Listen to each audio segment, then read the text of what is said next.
Hello and welcome.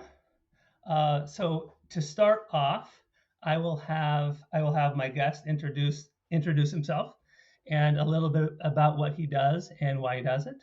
So take it away. Hello everyone. So I'm Dipanshu and I'm a life coach and a coach mentor. I help people experience deeper level of happiness. I help people with their emotional wellness, and as a matter of fact, I also help coaches build a sustainable business. And the topic we are going to discuss today, as Ryan has given me a little bit of direction, is self-love and happiness, I assume. Mhm. Yeah, and the reason I wanted to have him on was because we're Facebook friends, and what he what he posts is how I would define self love, and which is kind of calming, reassuring sense of self. And I was attracted to that. And so I'm like, okay, I want to know more about that. So, and I want the listeners to know more about that because it's one of those topics that isn't talked about enough. And I think it has a lot, measurable impact in life in general, coaching, life, clients. So I have some questions about that. And so I would say the first question would be, as a coach, what would you say people struggle with the most? So in terms of happiness and emotional wellness in general, Yeah, right? yeah. Yeah.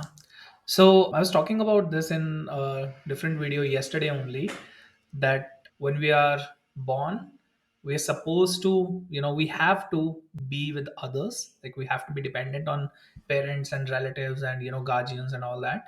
And at some point, we are supposed to be independent, and we're supposed to have, that's how life goes. We are supposed to have our own thoughts and beliefs and all of that. And most people don't become that adult. Most people continue living a default life. Most people never stop and ask themselves, like, oh, what am I doing? What do I want to do? Hmm. Is this me who wants this house or this relationship, or is this my parents, or is this my friends that who want me to do this, right? So I think the very first point is not being able to take a pause and actually see what's happening in the life, what's going on. We are too much involved in doing stuff that we don't get a chance, or maybe we don't create a chance to take a step back and see how things are going, Hmm. right? I think the problem starts there. Okay. Yeah, I mean, I think we've all been guilty of that at one time or another. How do get people get past that? So how do people become? I guess how do people become more self aware? Yeah. So there's another coach who has given this concept of living a default life versus a created life.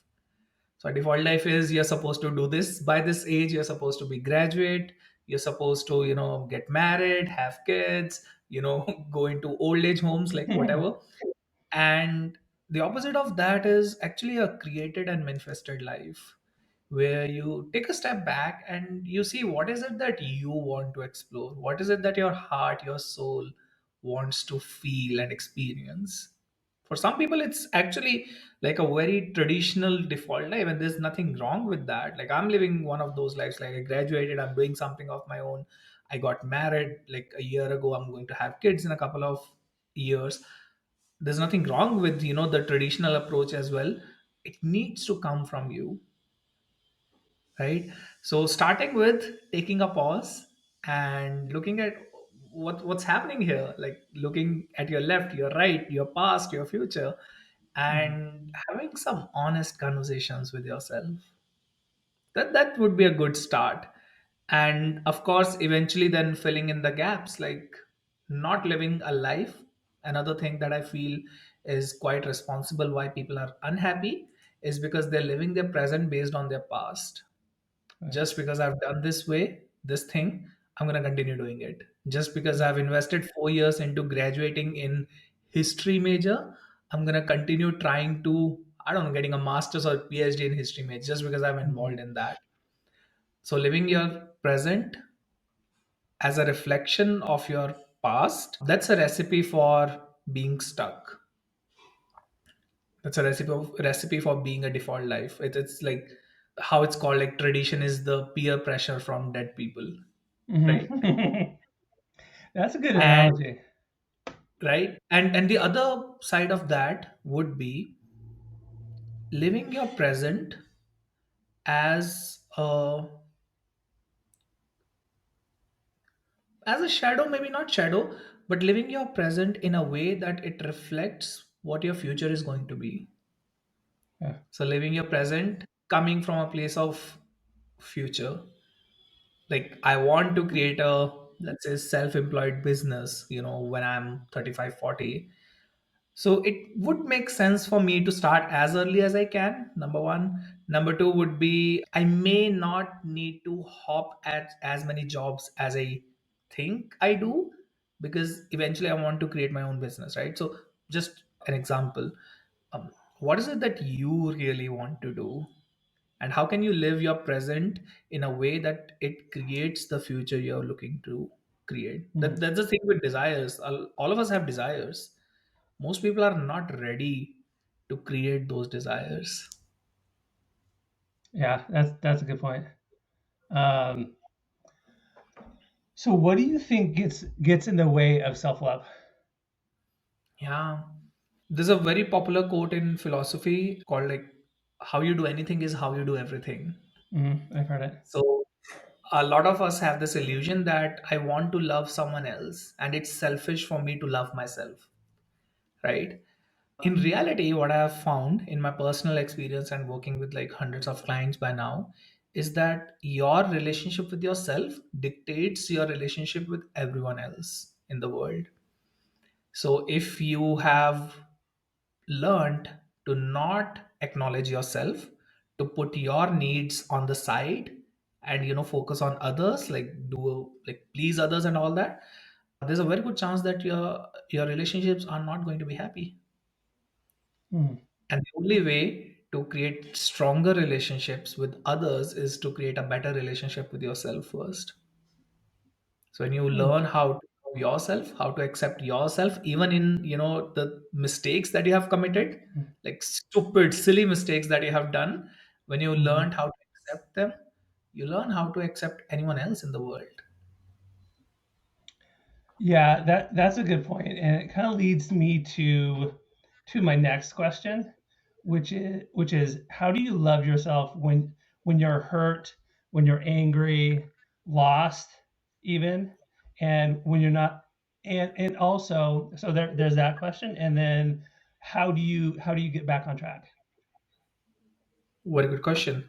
So I would say look at it in a way of running a marathon. So like let's say you have a goal of running a marathon. You've never done that before. How do you do that? You would start by running slow, running maybe a couple of miles first, right? So in the same way, loving yourself when things are hard is actually a kind of advanced stuff. Most people are not trained to do that. Nobody taught us, to even love when things are easy. So I think the stage one is how can I love myself when things are easy? Most people are not even ready to do that. It's like, oh my God, do I need to take something for myself? That sounds so wrong. That sounds so selfish. I Mm, should be thinking about somebody else, right? So I think it needs to start from a place of how can I love myself more, a little more today? What can I do today to make mm, self to love myself a little more? Before we go and learn how to fight in a tornado, kind of need to do it in the gym. mm, We need to do it this when things are easy, when things are not tough. And eventually there comes a point when you start loving yourself when things are easy, you also start learning to love yourself when things are tough. I think it's going to be a gradual process. And even though like this sounds like a very strange concept to most of the people, whoever I talk to, like if you could not work for the next 1 year, would you still love yourself? mhm, If all of your dreams and desires don't come true, will you still love yourself? You do not get any mhm, success in this life, in this world, will you still love yourself? If all of your relationships fail, if somebody robs you and your whole money goes away just because of a stupid mistake that you did, let's say, would Mm, you still love yourself? mm. That's a tough question to think. That's yeah. I mean, and it's also not an easy answer as well. What are some steps that you can go through to get there? Yes, starting with going on some solo dates. I think I've not written enough about this. I want to. Going on some solo dates, and not necessarily to some, luxury, expensive places, but sometimes just to a park, maybe just like getting out of where you sit. Not being, even if you live alone, get out of your home and spend some time alone with a pen and paper, because that will help you have some honest conversations. What are the disappointments and expectations you have from yourself, from your relationships in life, from your friends, from this world? What have you been expecting? What have you been disappointed about? All of that. I think that would be a good start, to start spending a little bit time with yourself, not with Netflix, not with some YouTube videos, not even with a book, actually with yourself, just a little bit more time. And that would give you a very clear direction about what needs to happen next. And sometimes when you're totally clueless, getting a coach would help, Yeah, right? yeah, But first step, even before you take help, spend a little bit time with yourself. That could be just one meeting and writing down, this is too much for me, I don't know how to handle it, I need help. Even those three sentences, like, totally acceptable. But first, a little bit of time with yourself. yeah. To see what you're up against, what you want, what you don't want. Yeah. Exactly that. Okay. Exactly, like how would you, like, one of your goals, you are, let's say, 30 years old and you want to get married. What's the step one? Step one is, you know what, if you know someone, let's go out on a date with them, we'll see how it goes, Hmm. right? You know yourself, go on a little date with yourself. Hmm. Good point. Good point. So, so you have so that would be step one. What are let's see. One of the questions I had, and I don't know if this is the right time to talk about it, but what are the ingredients? What are the ingredients of self love? Like, what do you need in order to get there, is it even a destination? Interesting. So I think if we need to look at it in terms of what needs to happen for you to start the self-love process or journey, I would say, is to first look at what are the barriers to start the journey. Mhm. Like I mentioned, most of the people are not even ready to do one little thing for them. They feel it's too selfish to try something for themselves, right? So the prerequisite to walk on this journey of self-love would be to look at what are the parts of you that you don't accept. Mhm. That's the deep work, kind of. Yeah. What are the incidents or actions that you have taken that you feel totally ashamed of? And if you're human, you have done some steps that you must be ashamed of. Like, all of us do. All of Yeah. us are silly in our childhood. All of us make mistakes. Some mistakes are too heavy to forgive, and that's where the healing needs to be done. Yeah. What are the parts of us that we don't accept, that we don't, like, we feel too ashamed to even acknowledge? Like, oh, Mhm. I was 9 and I did this, I was 15 and I did this. Mhm. So giving a little bit extra love to that, that's like the very crucial point. So of course, going for a solo trip, going for, a day, doing some other thing, going for a pedicure, I don't know, whatever it is for you to make yourself feel better, that's a very crucial good first step. But also the second step would be to start acknowledging and embracing the parts of you that you feel ashamed of, that you feel guilty about. Like, all of us have those parts. Mhm. That's where the real work is. Going on for a solo date is still relatively easier, I would say. And if nobody has done that, like, even if you haven't done that before, it's still relatively easier to do that. Hmm. being present with uncomfortable emotions, being present and okay with being sad, not trying to change that, and being a witness to watching in your memories like this is like a flashback of what's happening, the most embarrassing moment of my life. Hmm. That's gonna take some work. Yeah. Yeah. Um, that's a tough one. I know the listeners are probably saying, hey, there's probably something inside of me that I need to work on. And I can say that for myself as well. And how see, we talked about this a little bit, but as far as getting past that, are there techniques, or not so much techniques, but are there ways of getting past that through coaching that that can help? So as a coach, I can talk about the kind of work I've done with my clients so far. Yeah.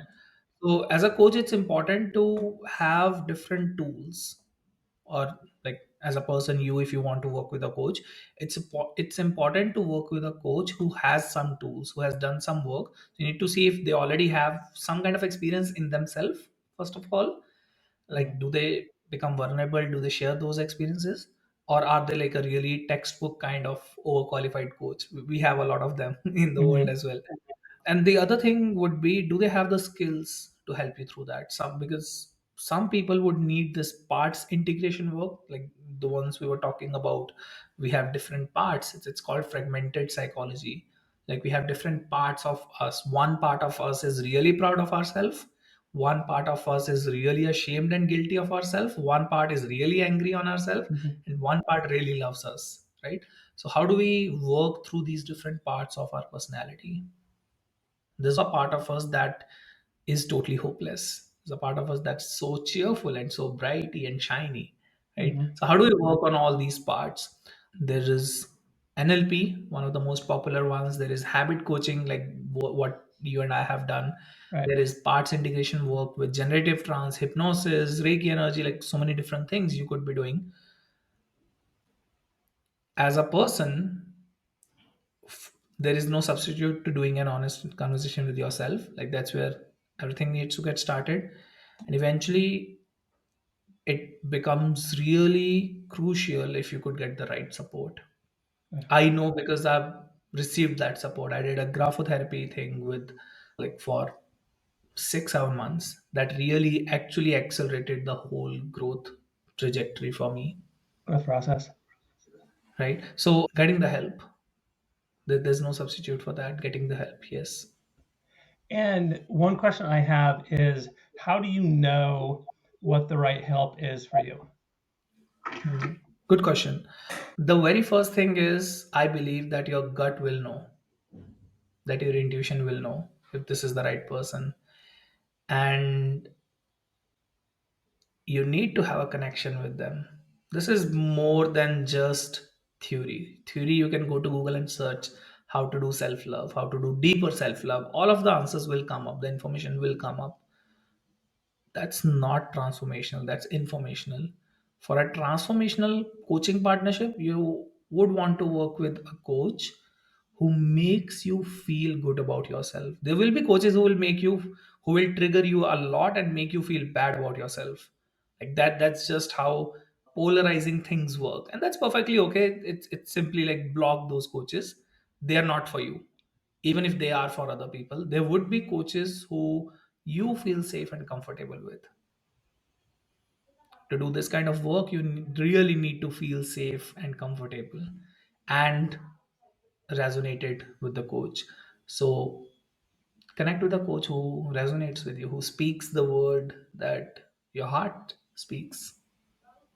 That's good advice. That's good advice, because I've had some coaching in various situations, and you can just tell when when the coaching is going to work versus when there may be some bumps in the road. So yeah, yeah, exactly. As a coach, what do you see being some issues with people that maybe it's simple to solve, So the solution, could be something simple or could be something more complex. Cool. So as we discussed, the number one would be go for a solo date. Okay, not in a music place, not going for a restaurant for a coffee or something, but actually somewhere where you can sit down, maybe a coffee, yeah, have a notebook and pen with you. Solo dates, like that's the lowest hanging fruit, the easiest first step. Go on a solo date and have a conversation with yourself. The second really underrated strategy is to work with a coach. Mhm. Really underrated. Find a coach, work with them, I don't know, for 1 month, for 3 months, for 2 years, whatever works for you.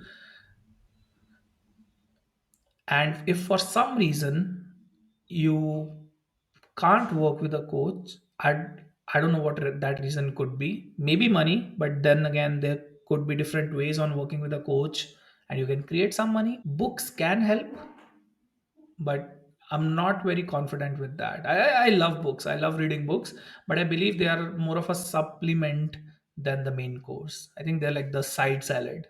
That they're really important for the whole digestion part, like totally important in the whole process. But I don't think books can be the main course. So I think I'd want to stick with work with a coach.